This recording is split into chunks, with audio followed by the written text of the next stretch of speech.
이번 시간에는 서울 옥션과 K 옥션 메이저 경매에 대해서 저 개인적으로 비딩을 하고 싶은 작품들에 대해서 소개를 해보는 시간입니다. 이번 K 옥션과 서울 옥션에서 가장 대표적인 작품을 말씀드리자면 K 옥션 라37의 정성화 작품입니다. 1984년 작품으로 80년대 작품 중에서도 이제 수작에 가까운 작품이죠. 사이즈는 40호 사이즈고 추정가는 이제 4억에서 시작을 하는데 갤러리 현대 프라이머리 가격은 6억 정도로 예상을 하고 있습니다. 보통 정상화 작품의 그 가격이 80년대랑 최근 작품이랑 편차가 굉장히 심한데 이전 작품일수록 더 가치가 좀 높고요. 해당 작품은 갤러리 현대 내에서 전시를 했었던 작품들 중에서 비교를 해봐도 높은 가치를 지닌 작품이라고 생각을 하고 있습니다. 정상화 작가의 작품 3개를 좀 연도별로 말씀드리자면 1969년도에 일본 고베로 넘어가서 예술을 창작에 대한 새로운 이제 도전을 돌입하게 되는데 이때부터 단색화에 대한 추상을 이제 시작을 하게 됐어요.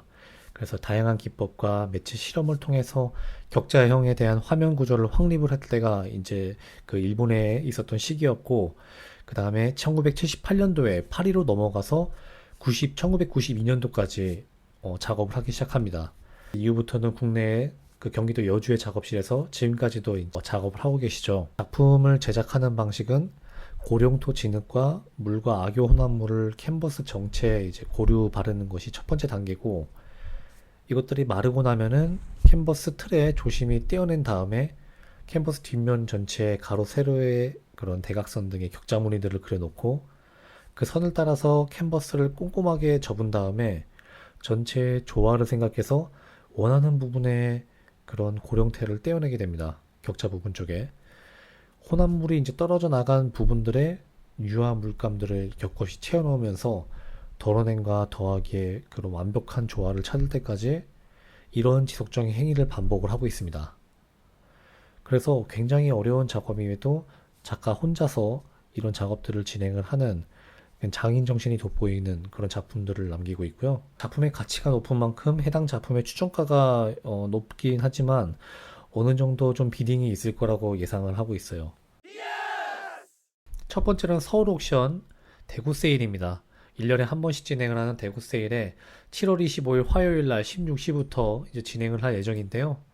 첫 번째는 라식스의 박영남 작가의 하늘에서 그려본 풍경이라는 제목의 작품입니다. 두 작품이 출품이 됐고 각각 이제 6호에 대한 작품입니다. 2011년 가나에서 이제 전시를 했던 그런 작품이네요. 박영남 작가는 1949년생이시고 서울대학교 서양학과와 뉴욕대학교 석사를 졸업했습니다. 손가락으로 그리는 핑거 페인팅을 광활한 대지의 자연 풍경의 기하학적인 추상으로 이제 구현을 하고 있어요. 캔버스를 이제 바닥에 눕히는 게 특징인데 그 위에다가 이제 물감이랑 목탄 등의 재료들을 손으로 펼쳐내고요.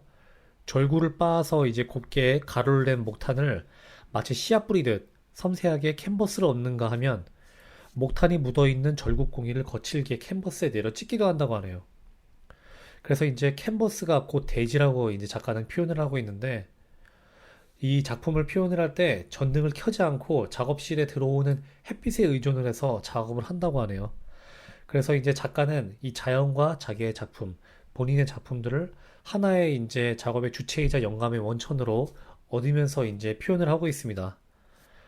그 작년에 2022년 가나 전시 때는 목탄으로 이제 좀 강하게 좀 이제 거칠게 표현을 한 그런 작품들이 좀 저는 기억이 나는데 이 작품은 되게 단아하면서도 단정하고 굉장히 마음이 차분하게 느껴지는 그런 작품입니다. 박영남 작가는 작년 12월 기준으로 10호 작품이 560만 원에 낙찰이 됐었습니다. 그래서 요번에 이제 6호 두 작품인데 추정가가 600만 원부터니까 이제 좀 가격이 괜찮은 것 같아요. 그래서 좋은 가격에 낙찰을 받으면 괜찮아서 박영남 작가의 작품을 추천합니다. 다음은 나 9번째 이유한 작품입니다. 공간과 함께라는 판화 작품인데요. 세로가 56.5cm고 가로가 77cm인 작품으로 60에 대한 에디션을 가진 작품인데 상대적으로 이제 추정가가 괜찮습니다. 작년 2022년 1월 비록 뭐 좀 화랑기긴 했지만은 당시에 SBI 옥션에서 90만 엔으로 낙찰이 됐습니다. 해머 프라이스 기준이고요. 그래서 지금 만약에 이제 초기가 500만 원 정도에 이제 낙찰이 된다고 하면은 괜찮은 가격으로 생각이 듭니다. 다음은 란 66번째 정영주의 도시 사라지는 풍경 블루 410 작품입니다. 80호 사이즈에 2018년도에 제작이 됐는데요. 지금 보이시는 이 작품은 약간 이 달동네에 대한 푸른빛의 붉은 계열의 작품인데 정영주 작품이 이제 과거에는 갈색 비탕의 이제 웜톤으로 느낌의 이제 사라지는 풍경들이라는 작품이 제작이 됐었는데 최근에는 이제 다음과 같은 색깔과 학고제에서 진행을 했었던 그때 전시로는 초록색 빛깔도 있었고 눈이 내리는 그런 소복소복한 그런 김종원 작가님 같은 그런 느낌의 작품도 남겼습니다. 정영주 작가는 100호 기준으로 이제 7,200만 원 정도의 프라이머리 가격을 지금 보이고 있고 현재도 이제 구하기가 굉장히 어렵죠. 이제 요번에 출품된 요 약간 블루색의 이제 차가운 느낌을 개인적으로 더 선호를 하고 있습니다. 80호의 대형 작품이다 보니까 가격은 상위 추천가 정도로 이제 낙찰이 될 것으로 보이고 있고 지난달 K옥션이죠. 100호의 사라지는 풍경들 2015년도 작품이 1억 1천만 원 수수료 제외하고 낙찰이 되면서 한 단계 이제 가격이 더 이제 레벨업이 됐다라고 이제 다들 얘기를 하고 있습니다. 2018년도 5월에 크리스티 홍콩 경매에서 그 달동네 100호 작품이 수수료 포함해서 이제 1억이 넘는 가격으로 낙찰이 되면서 매스컴에서도 이제 많은 얘기들이 있었는데 지금은 이제 그 단계를 더 넘었다라고 이제 보여지고 있고 비딩을 추천을 드리는 바는 아니지만 얼마만큼 가격이 낙찰이 될지 궁금해서 소개를 해봤습니다. 다음은 랏 57번째 난관 작품인데요. 푸른이라는 제목의 2m가 가까운 그런 사이즈의 대형 작품으로 1981년도에 제작이 됐습니다. 남관 작가 같은 경우는 이제 1911년도에 출생을 하고 1990년도에 이제 돌아가셨는데요. 15세부터 일본으로 건너가서 20대 시절에는 이제 일본에서 활동을 한 이후에 한국으로 돌아와서 1947년에 조선미술문화협회에 이케대와 이인성, 이규상 같은 유명한 작가들과 함께 결성을 한 그런 이력도 있었고 6.25 당시에는 이제 부산으로 이제 내려갔는데 당시 홍익대학교가 이제 국제시장에 있었다고 하네요. 그때 이제 남관 작가는 이정우, 윤호중, 김한기 등과 함께 이제 출강을 했었는데 그 당시 학생으로는 박서보 작가가 있었다고 합니다. 그 다음에 파리로 넘어가서 김한기 작가와 함께 유학을 했었는데 서로 의지하면서 진짜 가난한 생활을 같이 동고동락을 했다가 김한기 작가는 파리에서 못 견뎌서 나오게 됐고 남관 작가 같은 경우에는 쭉 이제 유지를 하면서 성공가들을 달리기 시작합니다. 1966년에 프랑스 망통국제회화 비엔날레에서 태양에 비친 허물어진 고적이라는 작품으로 그랑프리를 수상했는데 당시에 피카소나 베르나르 비페를 꺾고 받은 상이라 더 의미가 있었다고 합니다. 남관 작가가 작품들을 보면은 이제 문차 추상이 이응노 작가하고 좀 많이 비슷할 수도 있는데 당시에 이응노 작가가 문차 추상에 대한 거를 자기 작품을 모방했다고 한 사건도 있었다고 하네요. 1973년도에 있었고요.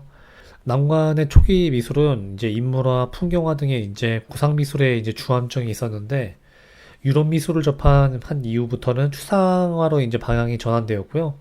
전쟁의 비극이나 생명에 대한 갈망, 인간에 대한 긍휼 등의 내면적인 그런 지시를 드러내는데 주안점을 두고 있었다고 합니다.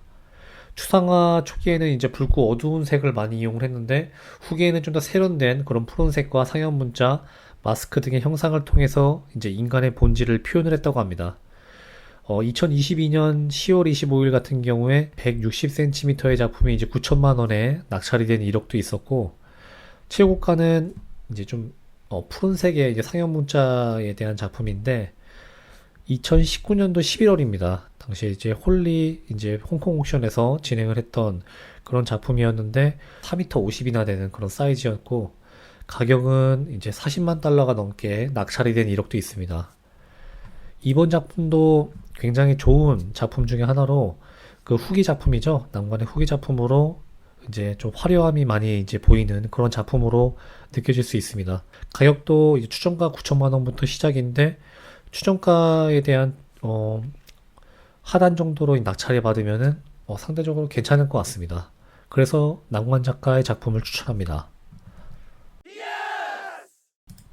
다음은 K옥션입니다. K옥션은 7월 26일 수요일 오후 4시부터 경매가 시작될 예정이고요. 해당 작품들에 대해서 소개할 것들을 말씀드리자면 첫 번째로 라포의 야요이 쿠사마의 햇입니다. 야요이 쿠사마의 햇은 이제 브론즈로 제작이 됐고 1988년도에 제작된 작품입니다. 야요이 쿠사마는 이제 스컵처를 만들 때 작은 작품들은 보통 이제 브론즈로 제작을 하고 있고 그 인천 파라다이스 시티에 가보시면은 이제 굉장히 큰 호박이 있죠. 2m가 넘는 그런 대형 호박들 같은 경우는 이제 알루미늄으로 제작을 하고 있습니다. 다음 작품은 뭐 30cm 정도의 수준이면은 나름 그래도 괜찮은 그런 사이즈의 작품이고 1980년대 이후부터 야요이 쿠사마의 패션 감각에서는 이 모자로부터 시작을 했는데요. 모자는 야요이 쿠사마의 없어서는 안 될 그런 하나의 이제 아이템이 되었고 그리고 이 해당 모자의 모양은 카사라고 얘기를 하는데 보통 밀짚 모자라고 아시면 됩니다. 이 카사라는 것도 일본 내에서도 이 지휘적인 역할을 모두 해온 그런 의미가 있습니다. 뭐 사무라이라든지 축제의 여성, 보병 등의 이제 장신구로도 많이 사용을 했는데 그런 여러 가지 의미를 담아서 그리고 이제 그만큼 쿠사마의 이 햇은 여러 페인팅이라든지 스크린 프린트 작품들 그리고 이런 스컵처 작품들에서도 굉장히 많이 쓰이고 있기 때문에 호박만큼이나 저는 괜찮은 작품이라고 생각하고 있습니다. 작품에 대한 가격들을 보시면 2023년 4월 21일 날 조스 옥션에서 450만 엔에 낙찰이 됐는데 이 가격만 보신다고 하면은 K옥션의 이 추정가가 굉장히 낮다라고 판단하실 수는 있긴 하지만 2021년 11월에는 그 뉴아트 옥션에서 160만 엔에 낙찰이 됐어요. 이렇게 에디션 작품에 대한 가격에 대한 편차가 심하기 때문에 지금 K옥션에 대해서 비딩을 하실 때는 이제 최소 추정가 내에서 낙찰을 받으신다면 좋은 전략이 될 수 있을 겁니다. 다음 옆에 있는 라5의 게르하르트 리히터의 촛불 작품입니다. 해당 작품은 오프셋 서판화로서 250개 에디션으로 되어 있고 1988년도에 제작이 됐습니다. 리히터의 대표 도상 중에 하나죠. 이 촛불은 이 캔버스 유체로 제작이 된 작품 같은 경우는 가장 최고가가 2021년 10월에 크리스티에서 1,400만 달러가 넘게 낙찰이 됐습니다. 이 해당 작품은 또 이제 앞에 게르하르트 리히터의 그 사인이 크게 좀 들어가 있죠.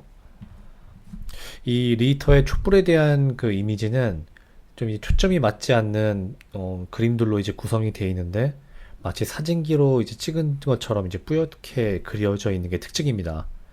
결국에는 이제 사라질 대상이지만은 덧없는 순간을 붙잡아 두고 싶은 욕망을 이제 역설적으로 이제 묘사를 했다라고 표현을 하고 있고요. 이 촛불이라는 거는 이제 초월성, 뭐 불확실성, 부정적인 그런 가능성 등의 다양한 해석들의 여지가 남는데 그래서 이제 1982년부터 시작해서 2년간 이 12시리즈의 촛불을 남기게 되었고 해당 작품의 첫 번째 그 시리즈라고 보시면 되겠습니다. 이 작품의 과거 이력들을 보시면은 2023년 6월이죠. 가장 최근의 옥션에서 31,000달러에 낙찰이 됐습니다. 다음 2023년 옥션에 대해서는 16,000달러에 낙찰이 됐어요. 이것도 아까 쿠사마처럼 좀 가격 편차가 있는데 이제 첫 번째로 말씀드리는 소더비 옥션에서 이제 진행을 했기 때문에 많은 분들의 좀 관심이 있었던 그런 케이스였고 두 번째는 램퍼즈라는 독일 옥션에서 진행을 해서 좀 비딩에 대한 경합이 좀 약하지 않았나 그런 생각도 듭니다. 최소 추정가에 맞춰서 낙찰이 됐기 때문에 어떻게 보면은 이제 좀 나름의 득템이라고 좀 생각할 수도 있겠죠. 이 촛불에 대한 시리즈는 첫 번째 이 시리즈보다 두 번째 시리즈가 더 인기가 많습니다. 1989년도에 제작이 됐고 해당 시리즈 같은 경우는 2022년 12월에 보렉스 옥션에서 거의 10만 달러 가까이 낙찰이 된 그런 이력이 있는데 대부분 다 이제 8만 달러 이상으로 낙찰이 되고 있어요. 촛불의 모형에 이제 롤러로 표현이 된 그런 작품으로 더 인기가 많다라고 보시면 되겠고요. 해당 작품도 말씀드렸듯이 리히터의 대표 도상 중에 하나로서 충분히 그런 소장의 가치는 있다라고 판단이 돼서 소개를 드립니다.